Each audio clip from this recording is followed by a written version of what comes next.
Hey guys, just on a evening walk. Wow, I'm absolutely dripping with sweat, and just found some shade here under this little foresty area. Tons of animal activity and stuff, and figured it would make an alright introduction. As I don't know how bright it's going to be when I come out. It's kind of darkish now. It's nearly 7 p.m. and I wanted to get my walk in. I wanted to get my walk in whilst I still can. Tomorrow's meant to be full of rain. On the second bottle of water here that I filled up, and it's a scorcher in the UK. Even this late at night, it's still warm, still sweaty, and yeah, if I'm being honest, mate. By the way, appreciate all the nice comments. There was 4 or 5 comments in the last video that appreciated my honesty, and so that drives me to continue to do the videos. So thank you again. If you're enjoying the honesty and the videos, do share and like. Appreciate it, lads. Hopefully you can maybe relate to a bit of a gears boomer having a bit of a difficult period or a good period, or just rambling about his day. Figured it might be a bit more interesting than me just sat at a PC. And yeah, I'm on about mile 3, and if I'm being totally blunt with you guys, I was in a really torrid mood, and I was just sat there, and I was just like, oh, I need to go do something. I need to do something, even if it's, don't want to sound like an edgelord, even if it's a bit painful, even if it's something you don't want to do. I thought, just do it, and then at the end of it, you might feel good. And so I did my little 2-mile lap around this estuary, and bloody boiling.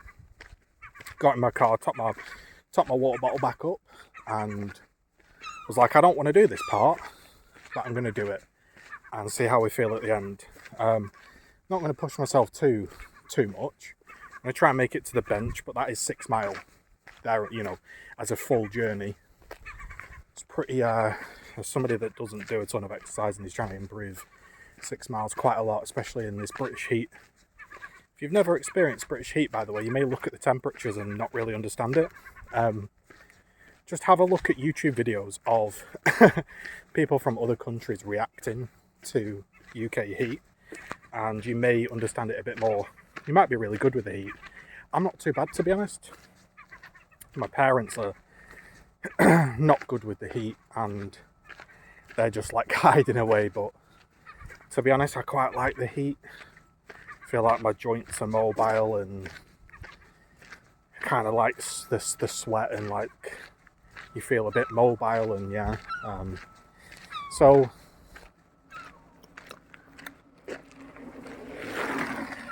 just see that guy going past on a electric bike, going fucking, he's literally head down trying to get like what I'd call aerodynamic. I would say he was genuinely going about 30 mile an hour. That is absolutely ridiculous, mate. That's why I've turned my music off, because I'm staring at my phone, and crazy, man. An idiot, all blacked out, balaclava, that kind of vibe, and it's just like, it's not exactly the most picturesque, lovely place I'm walking, but got to make do with the area you've got, haven't you? And anyway, sidetracked. I was in a bit of a shit mood, to be frank with you boys. Person I'm talking to and interested in just stopped talking for a straight month, and midway through the month they were like, hey, just to let you know, it's not me, it's you. Sorry, just to let you know, it's not you. It's me. I'll explain everything. I just don't want to talk to anyone right now. Which, like, you take it both ways, don't you? You say, congratulations, you've been an adult and you've explained yourself, and I'm not going to crash out. But we all know what that means. And today I text just to be nice and ask how they were, and if the situation's alleviated and if they want space or they want to chat, nothing. It kind of annoyed me, to be honest. I just thought, just give me 1 second of your time. I'm not asking for the world here. Anyway, whatever. I've sort of compartmentalised that. I've put that in a metaphorical box, and I'm not thinking about it. I've done all I can with my responses and answers, and it is literally not up to me anymore. And so, that's how I'm trying to be these days. Done my part, not overplay my part, and just see what will be, will be. Somebody wanted to take me on a date. And, if I'm being honest with you, I have some bloody issues. And over the past few years, I've really tried to work on them. And I know most guys would be like just overjoyed. Oh, somebody wants to not only date me, they were like, literally, I'll pick you up, we'll go somewhere, that'll be good. I need to know the person really well. And I need to over-know the person until I can meet them. And sometimes, well, not sometimes, all times in this modern world, it seems to be if you form a connection, that's when it all goes wrong. You get dragged into talking. And sometimes it's best to be spontaneous and just say yes. And I'm not too good at that. So that's an area we've got to work on, spontaneity.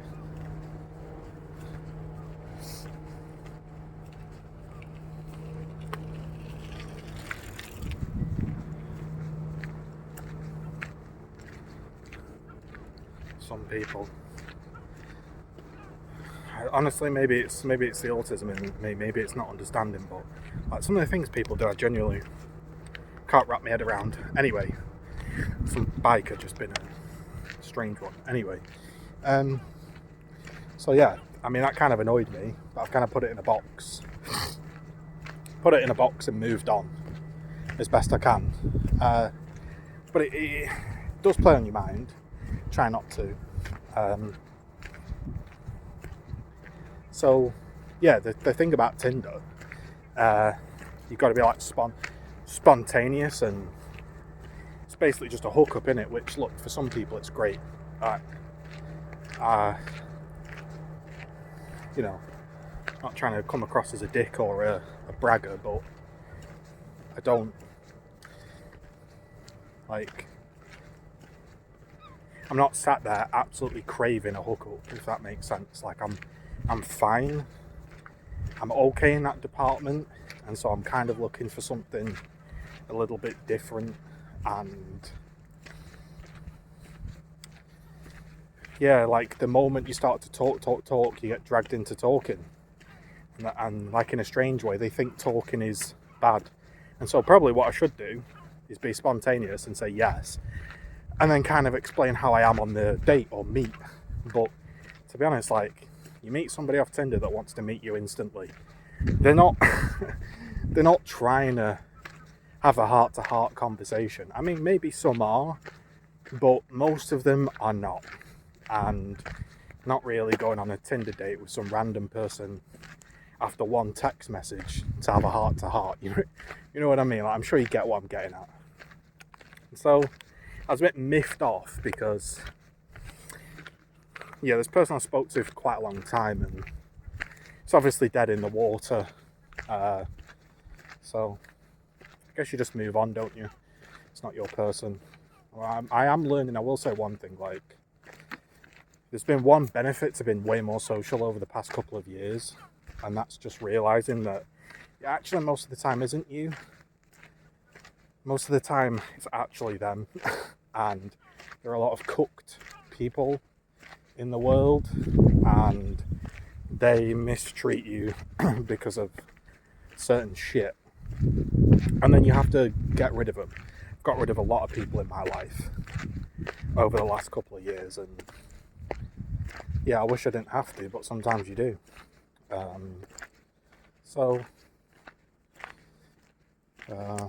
Yeah, sometimes you've just got to do what you've got to do, haven't you?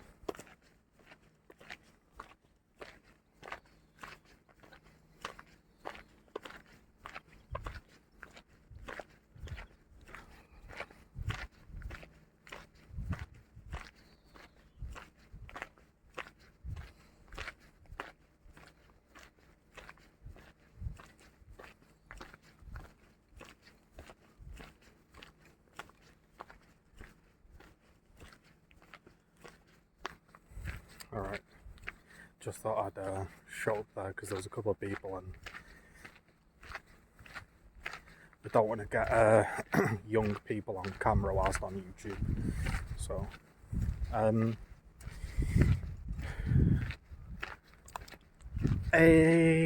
what was I saying? I just think, yeah, how do I explain this? Like,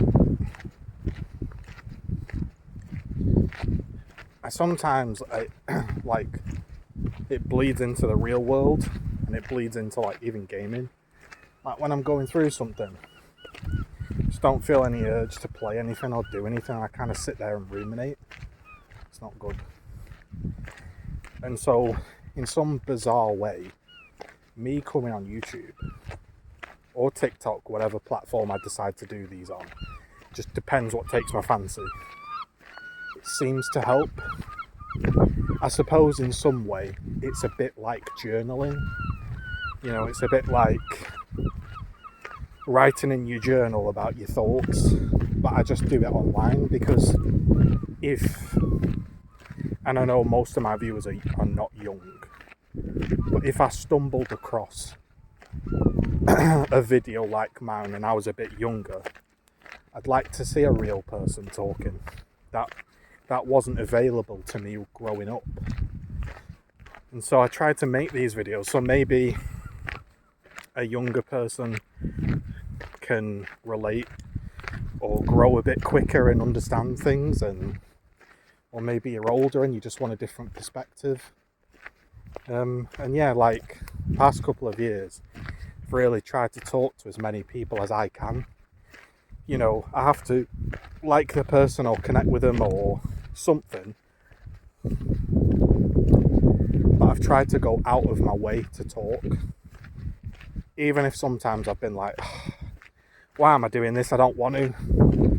I still try, and I've noticed there are some good people, there are a lot of bad people.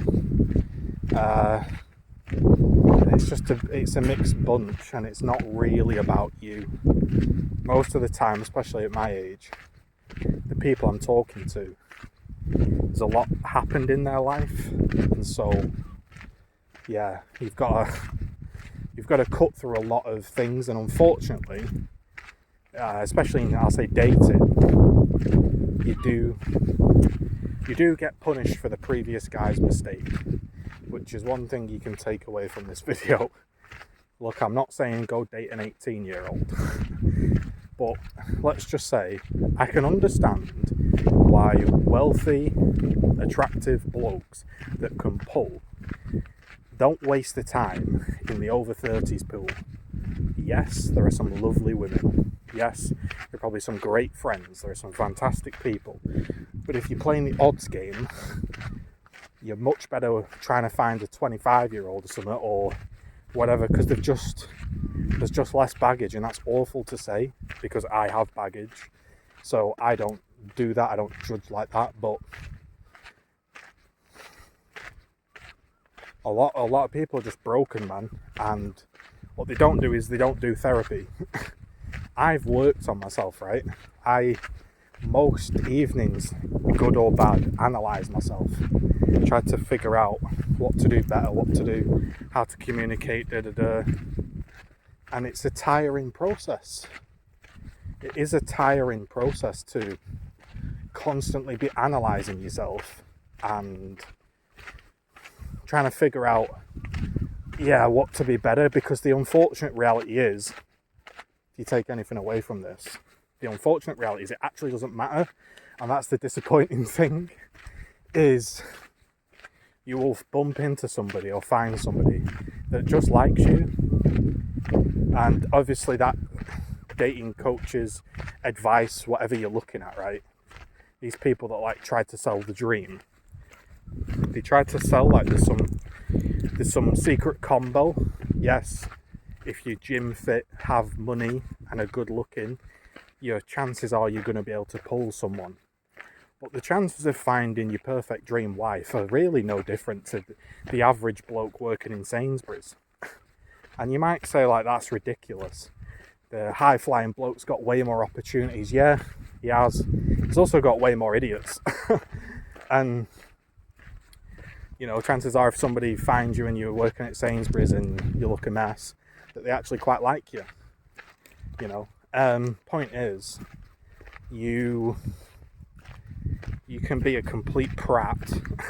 I found myself in situations where, you know, I was terrible, man. And somebody found me and liked me, and I liked them. There was no rhyme or reason to it. I didn't say a certain magic phrase. I didn't do a magic thing. Sometimes you just click with somebody. And that's the unfortunate part, because you can do internal reflection. You can look at things and think, should I get that promotion at work? Should I go to the gym more often? Should I get a better car? Should I get a better house? Should I move into a different area? Should I go to different bars? Should I do, like, you could sit there forever, but the person that likes you is just going to like you. They're going to like you whether, you know, you come home wearing a bright pink shirt that 99% of people might hate. They'll probably go, oh, I really like you in that shirt. Even if they actually don't like the shirt, they'll probably just like it anyway because it's on you. And yeah, like, you can't, what's the word, like, plan for that. It just happens. So what I'm trying to do is just do my own thing. Maybe I'll bump into somebody. Maybe something happens. Obviously, you've got to be out there a little bit. But, you know, yeah. And this month's just been a bit shitty. Having to get rid of people that I used to enjoy talking to. But one thing I will say, the best thing I ever did is, like, actually voice my opinion. Because time and time again I've bit my tongue.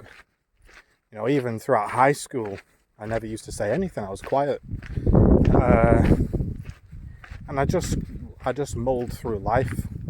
Whereas now, somebody or something happens, I'll say something, and sometimes you get a bad reaction. Sometimes you get a good reaction. They learn and understand, and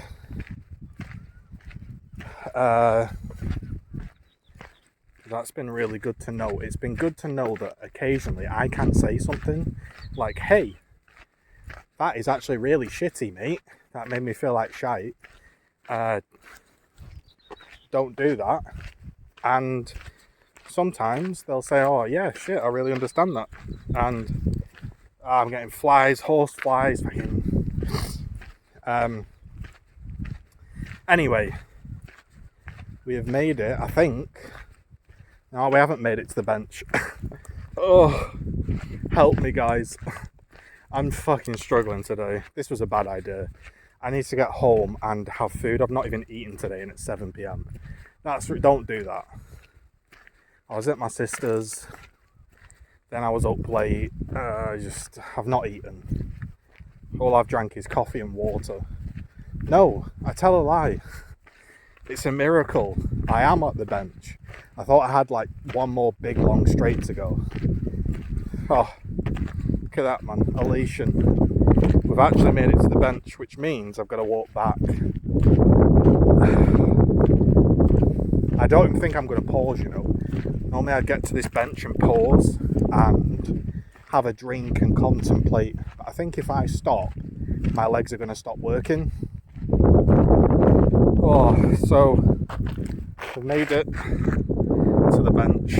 I'm going to head off. Thanks for listening. Have a blessed day. We'll see you soon in our... Let's hope that summer doesn't end in a completely shit way, but it might do. And if it does, I'm just going to have to be a depressed fucker and play Gears Reloaded or something to take my mind off it, you know. That's my fallback option, guys, right? If I'm doing terribly, I'm probably be on Gears Reloaded. Alright, peace out.